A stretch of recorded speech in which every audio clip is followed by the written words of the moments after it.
बादब बामुलाहजा में मैं फजल इमाम मलिक। कल रिया चक्रवर्ती थी मीडिया की खबरों में, आज कंगना रनौत। कल तक रिया चक्रवर्ती को माइकों के जरिए जिस तरह से एक जर्नलिज्म के सारे एथिक्स, सारे आदर्श, सारे मूल्यों को ताक पर रखकर रिया चक्रवर्ती का एक तरह से दैहिक शोषण, मानसिक शोषण, मीडिया के कैमरे, मीडिया के चैनल, मीडिया के माइक लगातार करते रहे थे। और जब सवाल किया जाता रहा था तो रिया चक्रवर्ती को किसी आरोपी की तरह नहीं, किसी हत्यारे के तौर पर पेश किया जाता था। चैनलों पे उसे लेकर खूब हाय तौबा मचाया गया। तरह तरह की बातें की गई। बिहार से लेकर मुंबई तक एक अलग तरह का नज़ारा चैनलों पर देखा। बिहार के नेताओं ने भी रिया चक्रवर्ती की गिरफ्तारी पर जिस तरह के संदेश दिए, क्या सचमुच किसी महिला के साथ केंद्रीय एजेंसियों ने 60 घंटे तक पूछताछ की? अपने आप में एक उसके मौलिक अधिकारों का हनन है। जिस तरह से उसे प्रताड़ित किया गया मानसिक तौर पर, केंद्र के इशारे पर, भारतीय जनता पार्टी की सरकार के इशारे पर, और चैनलों ने इन खबरों को खूब बजाया, खूब दिखाया। और जिस तरह से कुछ चैनलों के एंकरों ने पत्रकार कम पहलवान की भूमिका में दिखाई दिए, उससे बहुत सारे सवाल खड़े होते हैं। लेकिन आज कंगना रनौत है, और अब कंगना रनौत के साथ एक दूसरी सरकार जिस तरह का व्यवहार कर रही है, अब उसे लेकर वही चैनल जो कल तक रिया चक्रवर्ती के खिलाफ मुहिम छोड़े हुए थे, अब कंगना रनौत के बोलने के अधिकार, संवैधानिक अधिकार, मूल्यों और आदर्शों की दुहाई दे रही है। यह दोगलापन है भारतीय मीडिया का, भारतीय चैनलों का, अधिकांश चैनलों का। और ये दोगलापन है उन तमाम नेताओं का जो सरकार में हैं, जो सरकार के साथ हैं, और बिना किसी अदालती कार्रवाई के किसी को भी दोषी करार देते हैं, उसे हत्यारिन बता दिया जाता है। हम इस पे बात करेंगे, लेकिन इससे पहले एक जरूरी खबर। सारा मीडिया कंगना पे लगा हुआ है, लेकिन उधर चीन ने अभी कुछ देर पहले भारतीय समय के मुताबिक 8 बजे, रात तकरीबन 8 बजे, चीन ने भारत को खुलेआम युद्ध की धमकी दे डाली है और कहा है कि इसके गंभीर नतीजे होंगे। और ये भी कहा है कि हार की चेतावनी उसे भारत को दी है। भारतीय मीडिया में खबर नहीं दिखाई जा रही है, लेकिन भारत की मोदी सरकार चीन की इन धमकियों को परे रखकर ठाकरे की सरकार के खिलाफ कंगना को मैदान में उतारने और भारतीय मीडिया उसे वीरांगना, रानी झांसी के तौर पर बनाने में व्यस्त है। चीन के एक वेबसाइट ने जो तस्वीरें, वीडियो जारी किया, उस पर युद्ध अभ्यास करते हुए दिखाया गया है। और उसने ट्वीट कर कहा है कि the PLA on Wednesday released a video of Tibet military command's live fire drill on Plateau. PL also conducted a drill of airborne troops. Yes, these are all aimed at the situation on China-India border. The India army will either stop provoking और be prepared to be defeated. किसी channel में ये दिखाई नहीं दिया होगा। आप चीनी सैनिकों के युद्ध अभ्यास का वीडियो देखें, लेकिन इससे पहले एक गुजारिश, एक निवेदन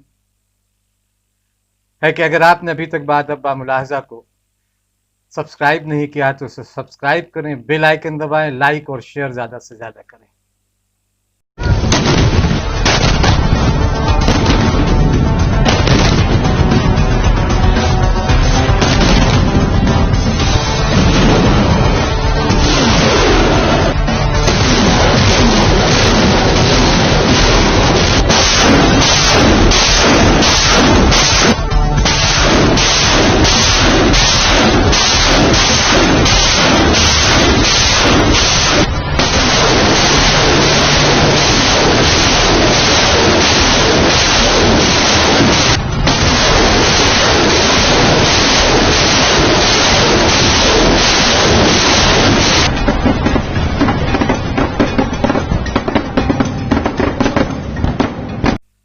कंगना रनौत मुंबई पहुंची।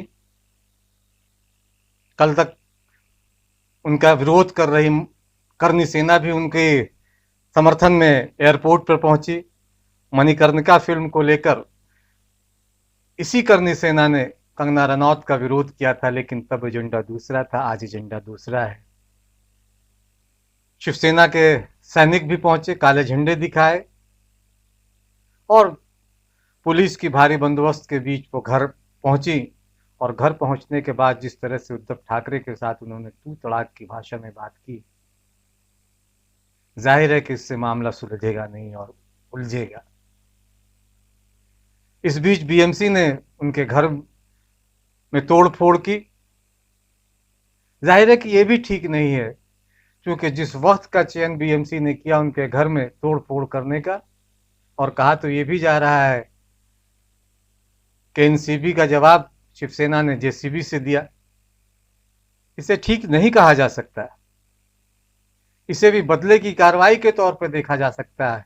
हाँ, ये भी सही है कि 2018 में उन्हें नोटिस दिया गया था, वो अदालत भी गई थी और अदालत में ये मामला चल रहा है, लेकिन अचानक जेसीबी उनके घर पे चलना, इसे किसी भी तरह से ठीक नहीं कहा जा सकता।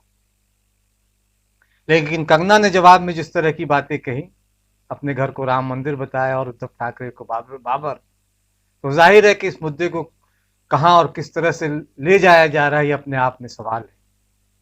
कंगना रनौत ने पाकिस्तान पीओके कहा मुंबई को। अगर किसी आमिर खान, सैफ अली खान, सलमान खान या किसी भी तीसरे चौथे पांचवें आदमी ने ये बात कही होती तो अब तक देश में बवाल मच गया होता और उन्हें देशद्रोही साबित कर बहुत सारे लोग उन्हें वीजा, पाकिस्तान का वीजा और टिकट देकर पाकिस्तान भेजने के लिए आगे गए होते, उनके पुतले जलाए जाते। लेकिन चूंकि कंगना रनौत भाजपा की एक प्रतीक बनकर उभरी हैं, भाजपा की नुमाइंदा बनकर उभरी हैं, इसलिए सारे दक्षिणपंथी संगठन उनके पीछे खड़े और मुंबई का वो लगातार अपमान कर रही हैं, सरकार का अपमान कर रही हैं, तू तड़ाक की भाषा में बात कर रही हैं और भाजपा उनके पीछे खड़ी उन्हें स्क्रिप्ट थमा रही है कि क्या पढ़ना है, क्या बोलना है, क्या उन्हें बयान देना है। अपने घर की चिंता है कंगना रनौत को, कश्मीर के पंडितों की चिंता है और कंगना रनौत को, लेकिन देश में न जाने कितने लोगों को घरों को उजाड़ा गया। अभी अभी सुप्रीम कोर्ट ने एक फैसला सुनाया है जिसमें रेल लाइनों के नजदीक जितनी झुग्गी झोपड़ियां उन्हें उजाड़ने का आदेश दिया गया है। कंगना रनौत ने वो आवाज उठाई, क्या उनका घर किसी मंदिर से कम है? झोपड़ी ही सही, उनका घर राम मंदिर भले ना हो लेकिन मंदिर जरूर है। और सिर्फ उन झुग्गी झोपड़ियों की बात ही नहीं, विकास के नाम पर न जाने कितने घरों को तोड़ डाला गया, कितने गरीबों के आशियाने को उजाड़ डाला गया। लेकिन तब न ये दक्षिणपंथी संगठन बोल रहे थे और न कंगना रनौत, और न जो उनके पक्ष में खड़े एक आध दो चार फिल्म वाले हैं, न उन्होंने कभी ये बात कही। आमिर खान ने जब कहा था कि डर लगता है, उनकी पत्नी ने कहा, तो फिल्म वाले पिल पड़े थे उन पे, अनुपम खेर से लेकर न जाने कौन कौन से लोग। लेकिन कंगना रनौत ने मुंबई की तुलना पीओके से की, सबको सांप सूंघ गया है। किसी ने उन गरीब लोगों की परेशानी को नहीं समझा, चैनलों ने भी नहीं, चैनलों ने कहां आवाज उठाई। कंगना ने आज कहा कि यह वक्त का पहिया है, हमेशा एक जैसा नहीं रहता, तो ये बात तो उन पर भी लागू होती है, ये बात केंद्र सरकार पर भी लागू होती है ना। निरंकुश और तानाशाह कोई भी होता है, ये हर उस निरंकुश और तानाशाह सरकारों के लिए और जो व्यक्ति घमंड में चूर होता है उसके लिए भी ये लागू होती है। कंगना रनौत को ये नहीं भूलना चाहिए कि वक्त का पहिया जब घूमता है तो बड़े बड़ों के तख्तोताज को नाबूद कर देता है। सत्ता पहले किसी की रही, न आने वाले दिनों में रहेगी, और जब सत्ता नहीं रहेगी, जब उनके समर्थक नहीं रहेंगे, जब उन्हें वाइस सिक्योरिटी देने वाले लोग नहीं रहेंगे, तो वक्त का पहिया तो वहां भी घूमेगा। हमेशा एक जैसा नहीं रहेगा। कंगना को ये बात नहीं बोलनी चाहिए कि ये पंक्तियां उन पर भी उतनी ही लागू होती है। चैनल इसे नहीं दिखा रहे। चैनलों के लिए मुद्दा दूसरा है। पालघर में साधुओं की हत्या होती है, कोई नहीं बोलता। लेकिन अभी अभी कन्नौज में एक साधु का फोन चोरी हुआ, वो कुटिया से बाहर गया इसकी शिकायत करने, और उसकी लाठी से मार मार कर हत्या कर दी गई। ये हत्या भाजपा शासित राज्य में हुई, उत्तर प्रदेश में हुई। इसलिए दिल्ली में बैठे हिंदुत्व के ठेकेदारों और हिंदुत्व के ठेकेदार संपादकों ने इस पर बहस कराना उचित नहीं समझा। जिन्हें एक हिस्टीरिया है, नशा दो नशा दो नशा दो जैसे हिस्टीरियाई अंदाज में चैनलों पर चीखने वाले, इस पे बहस कराने की जरूरत नहीं हुई। योगी आदित्यनाथ से सवाल नहीं किया कि तुम्हारे प्रदेश में एक साधु की हत्या हुई, क्यों हुई। दरअसल इन चैनलों का हिंदुत्व सरकार के साथ बदलता है, उनका एजेंडा सरकार के साथ कदम ताल करता है। सवाल उठाया कंगना रनौत पे कि वो ड्रग्स क्यों लेती थी। ठीक है कि उन्होंने ये स्वीकार किया कि वो ड्रग्स लेती थी। कहाँ से खरीदती थी, किससे खरीदती थी, ये बताया। आज वो कह रहे हैं कि ड्रग्स